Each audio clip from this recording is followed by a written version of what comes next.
ইরানে ১৩ জুন হামলা চালায় ইসরায়েলি বাহিনী। ১২ দিন ধরে চলা টানা হামলায় ইরানের শীর্ষস্থানীয় কয়েকজন সামরিক কর্মকর্তা ও পরমাণু বিজ্ঞানীকে হত্যা করা হয়। ইরান জুড়ে বিভিন্ন সামরিক ঘাঁটি, পারমাণবিক আর জ্বালানি স্থাপনা, এমনকি আবাসিক এলাকাগুলোতেও হামলা চালানো হয়। এবার মধ্যপ্রাচ্যের আরেক দেশে ইরানি স্টাইলে অভিযান চালানোর হুমকি দিয়েছে ইসরায়েল। দখলদাররা হুঁশিয়ার করে বলেছে, যারাই ইসরায়েলের স্বার্থবিরোধী কাজ করবে তাদের শাস্তি পেতে হবে। তুর্কি সংবাদ মাধ্যম আনাদোলু এজেন্সি জানিয়েছে, মঙ্গলবার রাতে ইয়েমেনে হুতি গোষ্ঠীর ওপর বিমান হামলা চালানোর হুমকি দিয়েছেন ইসরায়েলি প্রতিরক্ষা মন্ত্রী ইসরায়েল কাটস।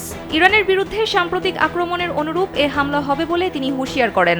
কাটস এক্সে লিখেছেন, ইয়েমেনের সঙ্গে তেহরানের মতো আচরণ করা হবে। যে কেউ ইসরায়েলের বিরুদ্ধে হাত তুলবে, সেই হাত কেটে ফেলা হবে। স্যান্ডেলিনা সো, রূপচর্চায় আভিজাত্য।